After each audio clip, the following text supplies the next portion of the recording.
So, having decided what you would like to be included in your definition of scientific thinking, let's carry on.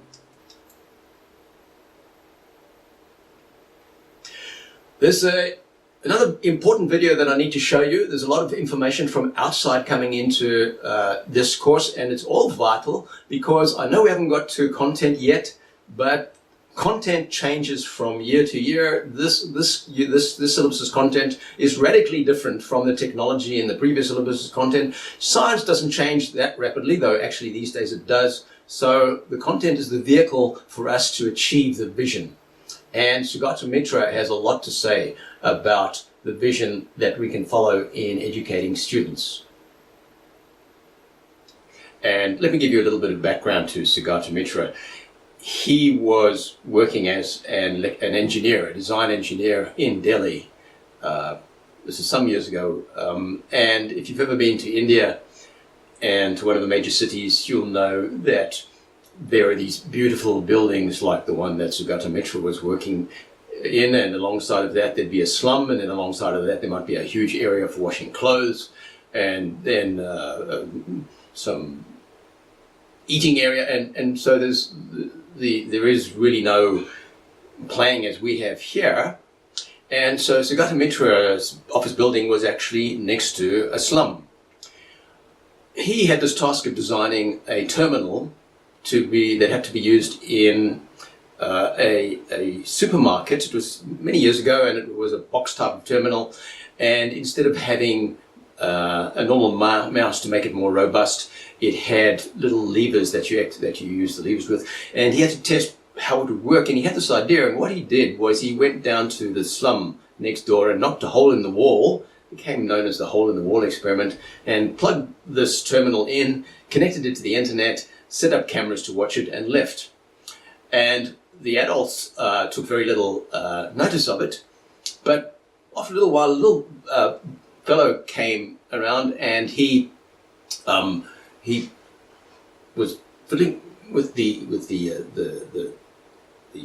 joysticks, and he could hardly reach up. It was designed for adults, so he was standing on his tiptoes doing this, and a girl a little older than him came after he'd been doing it for a while, and he started teaching her how to use it, and other kids gathered around, and it became quite a thing. By the end of the week, they had worked out how to browse the web and were actually trying to hack into sites.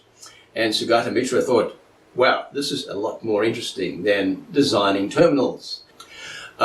He was invited sometime after this to give a TED Talk. It was a long TED Talk, and I cut out the beginning of it, and this is where he starts to explain about the hole in the wall experiment.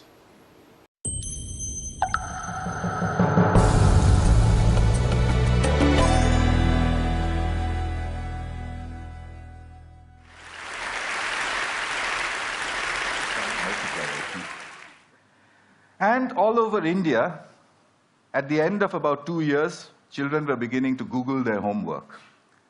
As a result, the teachers reported tremendous improvements in their English. Rapid improvement in all sorts of things. They said they've become really deep thinkers and so on and so forth. And indeed they had. I mean, if there's stuff on Google, why would you need to stuff it into your head? So at the end of the next 4 years, I decided that groups of children can navigate the internet to achieve educational objectives on their own.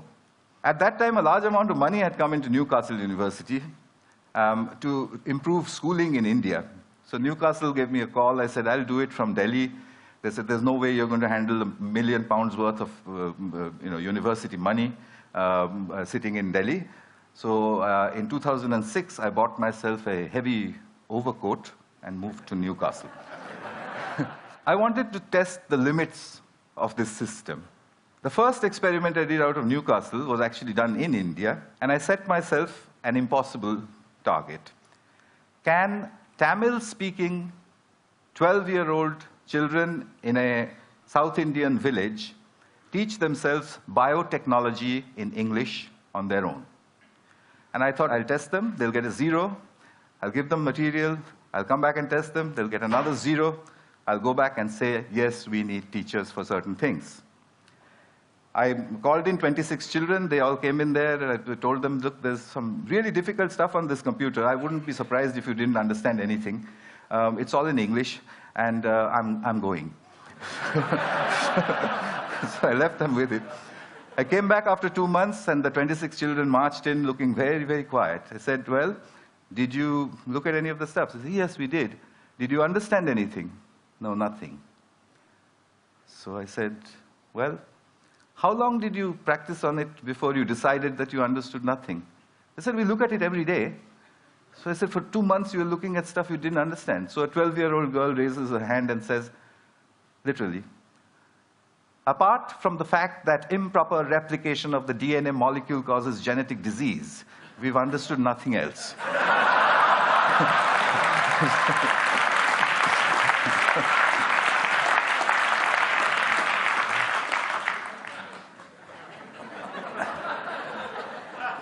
Took me 3 years to publish that. It's just been published in the British Journal of Educational Technology. One of the referees who refereed the paper said, it's too good to be true, which was not very nice. Well, but the expression was not very nice. So their scores had gone up from 0 to 30%, which is an educational impossibility under the circumstances. But 30% is not a pass. So I found that they had a friend, a local accountant, a young girl, and they played football with her. I asked that girl, would you teach them enough biotechnology to pass? And she said, how would I do that? I don't know the subject. I said, no, use the method of the grandmother. She said, what's that? I said, well, what you've got to do is stand behind them and admire them all the time. Just say to them, that's cool, that's fantastic, what is that? Can you do that again? Can you show me some more? She did that for 2 months. The scores went up to 50, which is what the posh schools of New Delhi with a trained biotechnology teacher were getting. Across the River Tyne, 5,000 miles from Delhi, is the little town of Gateshead. In Gateshead, I took 32 children, and I started to fine-tune a method. I made them into groups of 4. I said, you make your own groups of 4. Each group of 4 can use 1 computer and not 4 computers. Remember, from the hole in the wall. You can exchange groups. You can walk across to another group if you don't like your group, etc. You can go to another group, peer over their shoulders, see what they're doing, come back to your own group, and claim it as your own work. And I explained to them that a lot of scientific research is done using that method.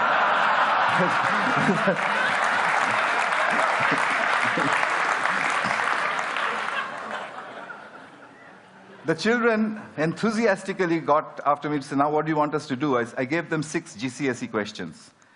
The first group, the best one, solved everything in 20 minutes.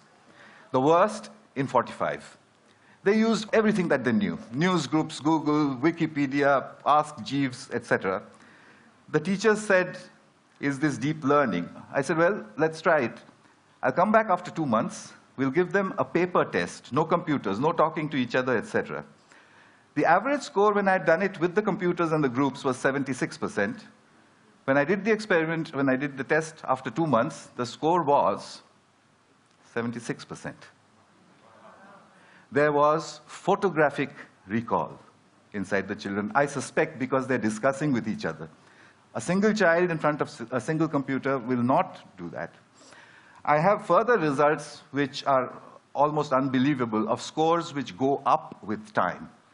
Because their teachers say that after the session is over, the children continue to Google further. Back in Gateshead, a 10-year-old girl gets into the heart of Hinduism in 15 minutes.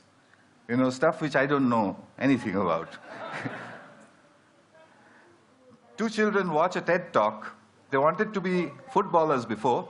After watching 8 TED Talks, he wants to become Leonardo da Vinci.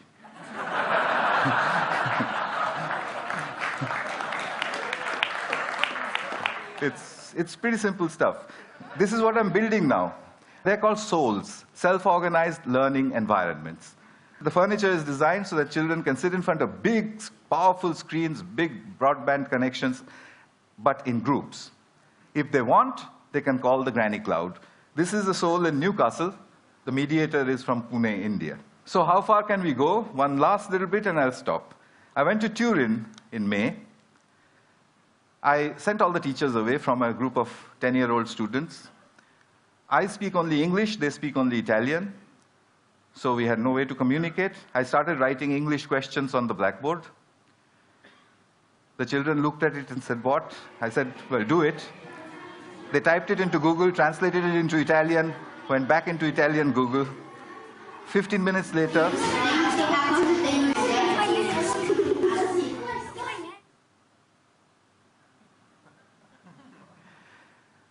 next question, where is Calcutta? This one, they took only 10 minutes.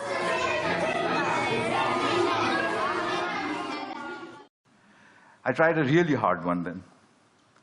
Who was Pythagoras and what did he do? There was silence for a while. Then they said, "You've spelled it wrong. It's Pythagora."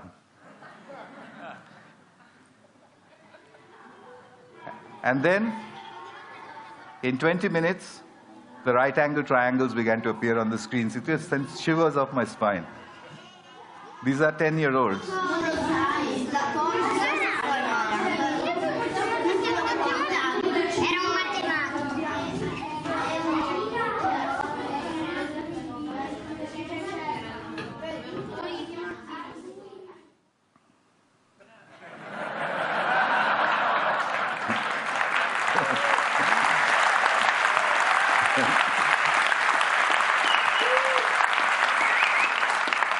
So you know what's happened?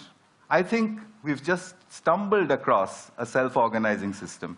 A self-organizing system is one where a structure appears without explicit intervention from the outside.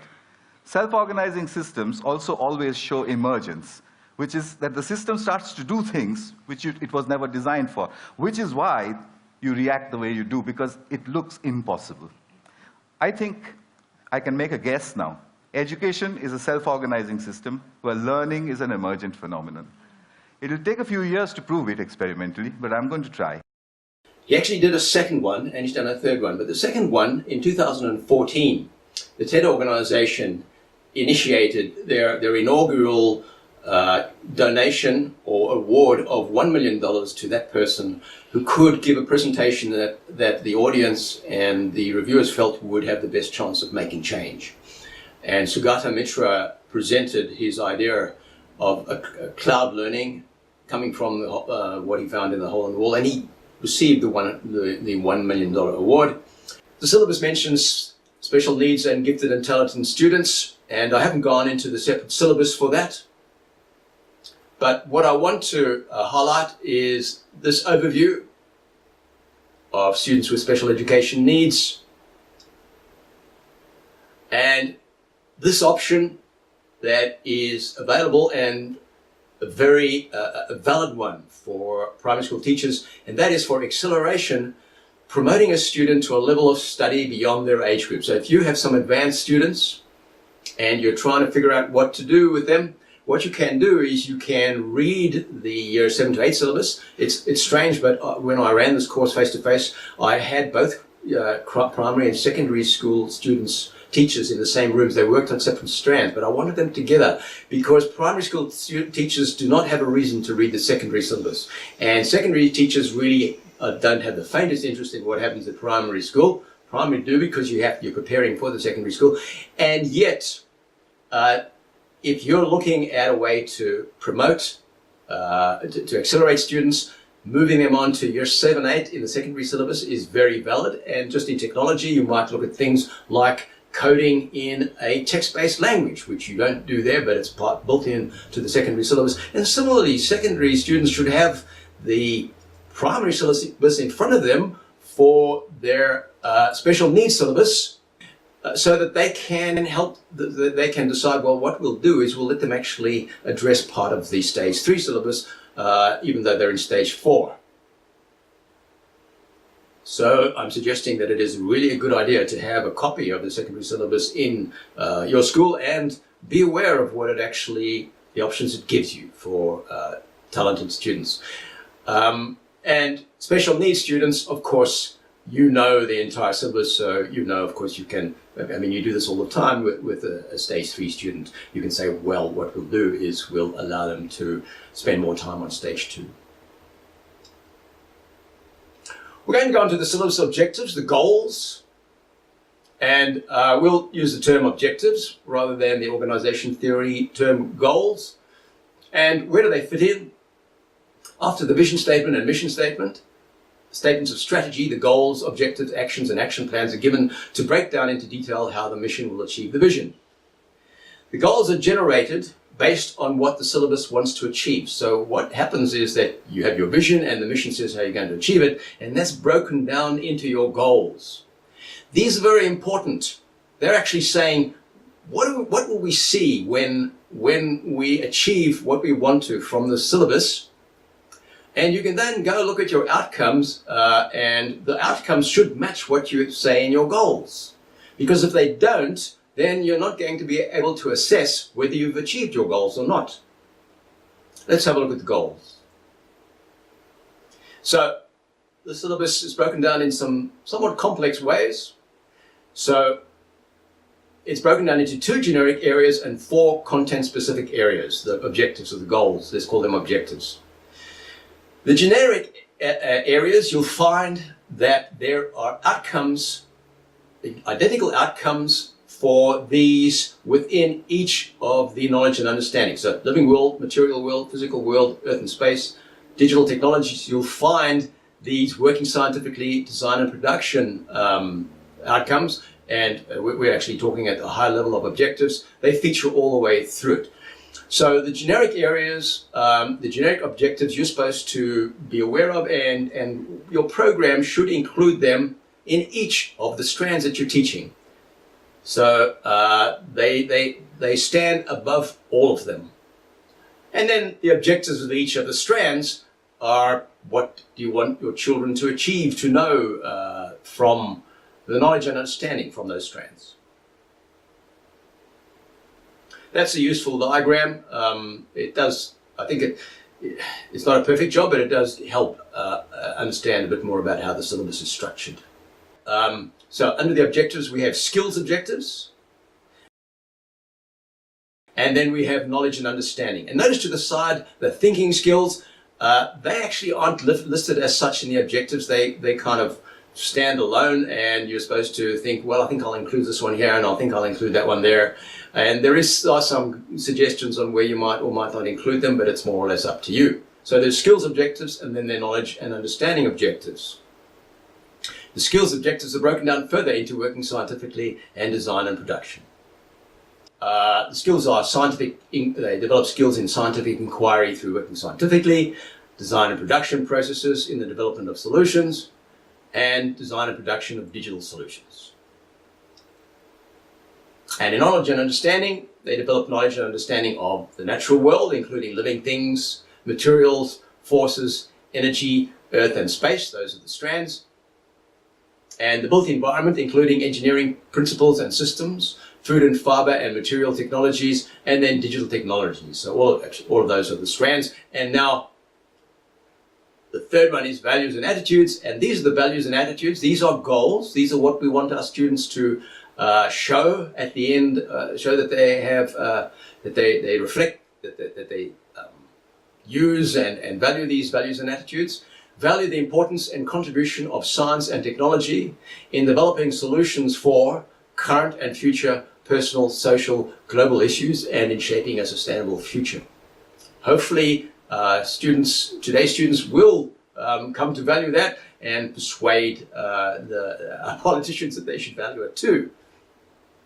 Appreciate the importance of engaging with and responding to scientific and technological ideas using evidence and reason as citizens who are informed and reflective, and value developing solutions to problems and meeting changes through the application of working scientifically and design and production skills. So those seem to be some good goals. Let's see whether they follow through into the outcomes and into the way the content is phrased. The skills productions, the skills objectives, so those were the values and attitudes. The skills objectives are broken down further into working scientifically and design and production. The working scientifically skills objectives. The overview, they're at the core of inquiry and developed by conducting practical investigations and research in science and technology. When investigating, opportunities are to be provided for students to engage with all of the working scientifically skills. Students develop an understanding that the working scientifically processes are applied in a way that is determined by the task. Student develops an understanding that the working scientifically processes are more than a series of predictable steps that confirm what we know. Working scientifically challenges students to imagine and pose questions, develop processes that can be used to solve problems, and explain observations and phenomena. The scientific processes are informed by the unexpected. An unexpected result, no observable change, does not necessarily indicate that an investigation was not successful. That's an important point that we've raised before, but rather can be used to direct further questioning and scientific investigation. So instead of saying, oh, my idea was wrong, what we say is, oh, good, I've been able to eliminate another line of inquiry, therefore I can focus it more precisely. An investigation is a scientific process of answering a question, exploring an idea, or solving a problem that includes practical activities such as planning a course of action, using fair testing and replication, collection and interpretation of data, reaching a conclusion and communicating findings. So, to design units of work that achieve the working scientifically skills objectives, it's necessary to know what the syllabus considers working scientifically skills to be. This is expanded on the syllabus and on the following pages. So just let's go back and you'll see that's an overview of what working scientifically is. It doesn't actually tell you what these skills are.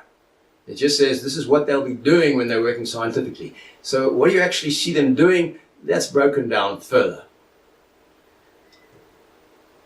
into these 4 components. So if you're working scientifically, you're doing these things. You're questioning and predicting, planning and conducting investigations, processing and analyzing data, and then communicating. There's a continuum of learning tables. They provide these for us, which are very useful because they tell us what's the progress of what is the expected progress in students' activities and outcomes as they go from early 1 to stage 1 to stage 2 to stage 3. And they give us a continuum in questioning, predicting, planning and conducting investigations, processing and analyzing data, and communicating. And it says we're not covering content yet, but wish to point out that the continuum of learning tables include references to the relevant Australian curriculum content descriptors. And you can see there they're ACT-DEP 015, ACT-DEP 025. And as I mentioned earlier, and you'll find in the content, the New South Wales syllabus content does not go into deep detail on how what you can actually do in applying this content or in programming this content. It's designed so that you then rely on the Australian syllabus to give you ideas and expand it further. And that's why they've given us these links. So the content elaborations and the teaching resources are located at those curriculum content descriptor pages. And you'll find I've given you in your resources a means of linking directly to each of those from the objective and the outcome. That shows you what you find when you click on that link. It takes you to the Scootle website. That's in our system. That's where it has the elaborations and then the elaborations and then actual resources. So listed down below there are the resources under, you see data representation, and here is the resource. You can find out about data representation and you can click and view details of view resource. There's information about algorithms and game-based learning. So Scootle enlarges on the content and then also actually gives you resources. So now we'll look at the breakdown of those 4 working scientifically skills. And remember the first one was questioning and predicting, and this is what was in that text, but I broke it down to show what it actually structures as, and it says, students question and make predictions about familiar events and outcomes of investigations. So they're questioning and making predictions about familiar events and outcomes of investigations. They pose relevant questions to initiate a scientific investigation and predict outcomes to unfamiliar situations.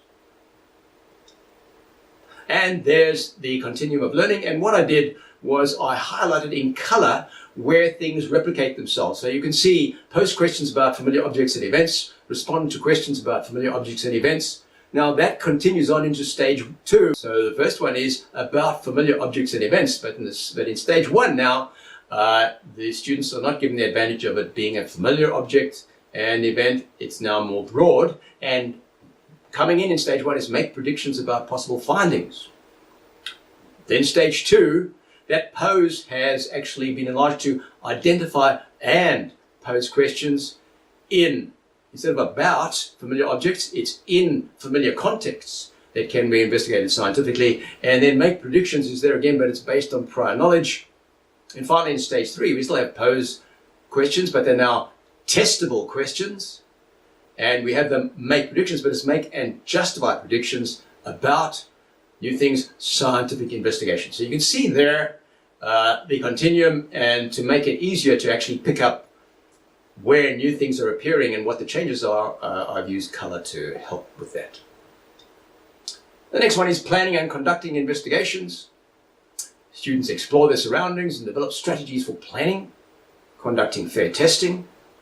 They work collaboratively and individually. That's important. So this is actually there in the gold, collaboratively and individually. And we'd like to see in the outcomes that they have shown a growth in their ability to work collaboratively and individually. What are they working for? To plan appropriate investigations, test predictions, and find answers to questions. So students make observations using their senses and use measurement and appropriate technologies. So they have measurement and appropriate technologies to collect and record these observations. They use appropriate materials, tools, and equipment. So they're different things, materials, tools, and equipment, and recognize risks in conducting practical investigations. And here's the continuum for planning and conducting investigations. The third one is processing and analyzing data. Students organize, share, that's interesting, you have to share and compare data and information. They engage with a range, now what does share mean? That's interesting. Does it mean share with you, the teacher, or share amongst themselves?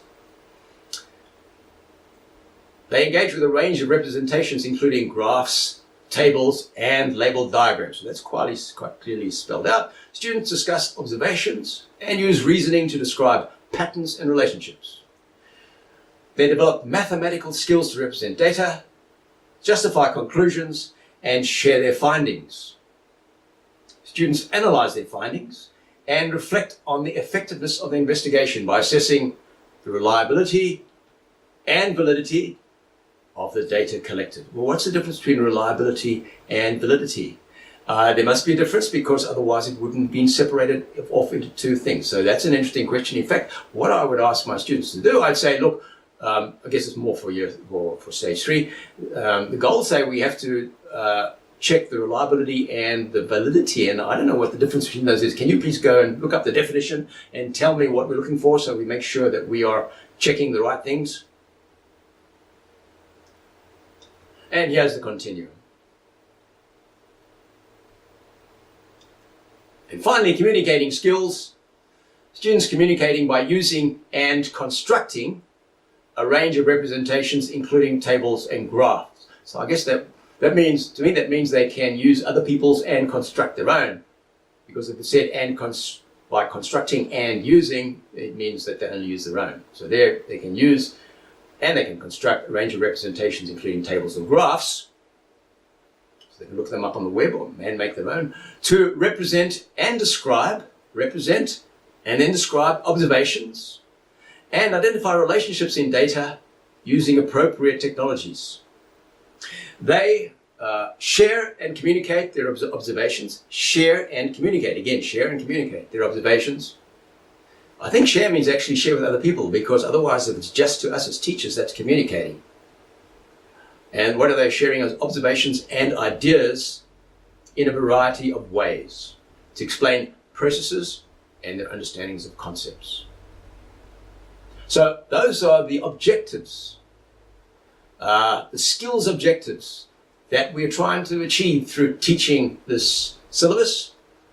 The students should exhibit those skills after they've gone through, and our outcomes should provide us the information to create assessments to assess these. And there's the continuum. So what I'd like you to do at this point, pause the material and referring to the continuum of learning for the working scientifically skills and objectives, discuss in your group whether this continuum of learning will inform collaborative development between teachers of different stages of the units of work and lesson plans. And when you finish that, then come back to this video.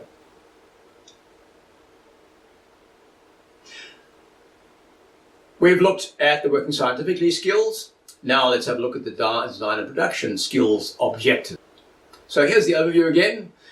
The practical nature of design and production engages students in critical and creative thinking. So it includes critical and creative thinking, including understanding interrelationships between systems.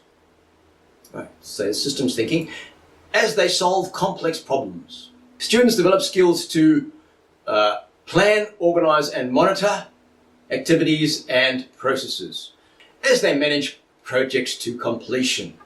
Students are taught to plan for the sustainable use of resources and identify the benefits and potential risks of solutions. Design and production provides students with opportunities to consider how solutions will be used to create preferred futures. And as with the working scientifically skills, to create those units of work, you have to actually know what those skills are. Let's go back and see. This is really just an overview of what they're engaged in, but it doesn't actually tell you what they're doing when they're using design and production skills. So what are the design and production skills? And here they are. Firstly, identifying and defining, researching and planning, and testing and evaluation. We don't need to read those through because once again, I've unstructured them.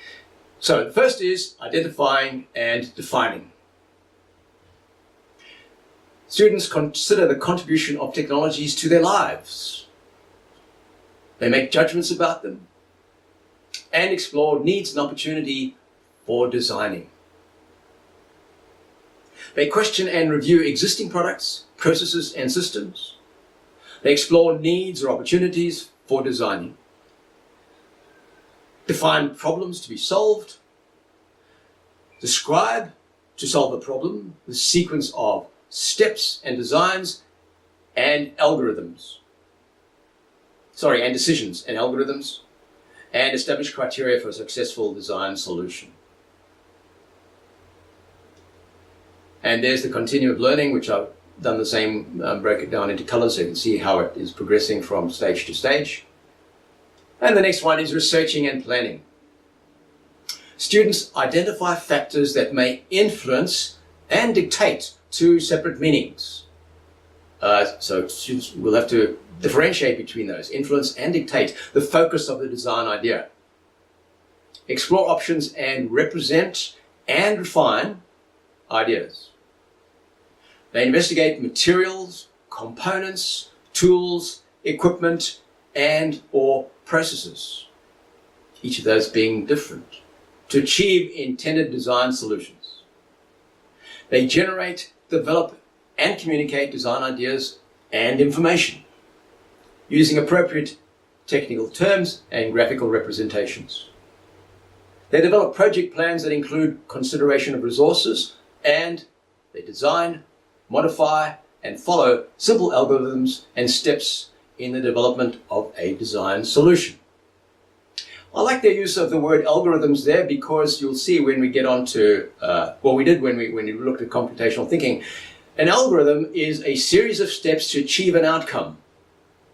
It's misunderstood as being related only to computing, but it's not. When you bake a cake, when your students bake a cake, they're following an algorithm. And here is the continuum. Then, finally, producing and implementing, students develop and apply a variety of skills and techniques to create products, services, or environments to meet specific purposes. They select and use materials, components, tools, equipment and processes to safely produce design solutions. Students implement digital solutions using visual programs. And there is the continuum for producing and implementing.